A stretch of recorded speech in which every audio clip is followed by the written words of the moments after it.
Topic क्यों ना यही रखें कि सोचा कैसे जाए, फैसले कैसे किए जाए। मैं क्लास में एक कहानी अक्सर सुनाता हूँ, पंचतंत्र, थोड़ा बदल के। पंचतंत्र आप जानते हैं, विष्णु शर्मा का एक कहानी संकलन है प्राचीन काल का। उसमें कई ऐसी कहानी है जो हमें नॉर्मल लाइफ के बारे में, सामान्य जीवन के बारे में एक लेसन सीख देती है। उसमें एक कहानी का नाम था, अगर मुझे ध्यान है, मैं स्कूल में पढ़ता था, उसका नाम था पंडित की बकरी। कहानी थोड़ी सी अलग थी, मैं उसे थोड़ा सा अलग करके आपको सुना ताकि आज के परिवेश में उसका महत्व ज्यादा समझ। कहानी ये है, मैं फिर बता रहा हूँ, कहानी में बदल के सुना रहा हूँ ताकि बाद में कोई हमला ना करे कि नहीं कहानी तो ये थी, बदल कैसे दी। उस कहानी में ये था कि एक पंडित जी बकरी खरीद के जा रहे हैं। 3 लोगों को लालच है कि बकरी खाएंगे हम। उनको बेवकूफ बनाने के लिए एक ने कहा कि कुत्ता कहाँ ले जा रहे हो, एक ने कहा कि आप कौन सा पशु बताया, मेरा 3 पशुओं के नाम बोले कि ये कहाँ ले जा रहे हो, वो कहाँ ले जा रहे हो। उन्हें कंफ्यूजन हो गया कि जरूर कोई बहुरूपी जानवर है, वो छोड़ के भाग। मैं इस कहानी को थोड़ा सा मोल्ड करके सुना कि एक बार एक आदमी एक छोटा सा बछड़ा खरीद के जा रहा है, सुंदर से, और 3-4 चोरों की नजर पड़ी। उनका मन हुआ कि काश ये बछड़ा हमें मिल जाए, सस्ता मिल, आधे दाम पे या उससे कम पे मिले तो क्या करे। तो उन्होंने साजिश, बारी बारी वो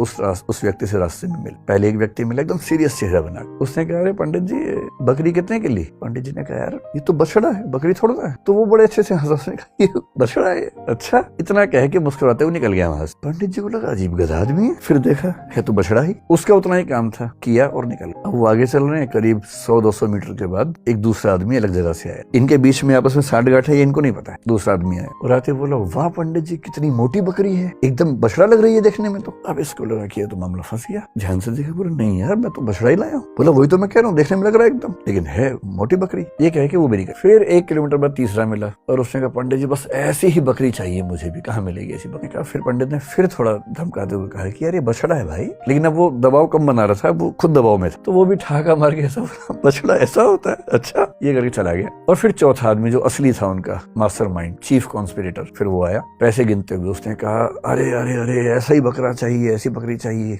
कितने की मिलेगी, कितने की मिलेगी? पंडित जी को लगा मुझसे बहुत बड़ी गलती हो, मैं तो बकरी खरीद के ले आया बछड़े के या बछिया के नाम। फिर लगा घर जाऊंगा, घर पे पीटूंगा, इससे अच्छा नुकसान कम कर लेता हूँ। तो एज्यूम कीजिए कि उस जमाने में 100 रुपए के आसपास का लिया था, तो उन्होंने बताया कि मैंने 100 का लिया है। 100 का, बकरी तो 20 रुपए की आ जाती है, लेकिन ये इतनी तंदुरुस्त है, अगर आप चाहें तो मैं इसके बदले आपको 40 रुपए दे सकता। और पंडित जी को लगा कि यार चलो 60 का नुकसान सही, कम से कम 80 का तो नहीं, और 40 का उसको दिया और खुश हो गए कि बच गया। अब ये जो पंचतंत्र की कहानी है, ये इसलिए है कि जब हम जीवन में निर्णय करते हैं तो हमारे पास बहुत सारे ऊट पटांग से इनपुट्स आते हैं, और यदि आप बहुत समझदार इंसान नहीं है तो इस बात का पूरा खतरा है कि कोई ना कोई कभी ना कभी आपको बेवकूफ बना ही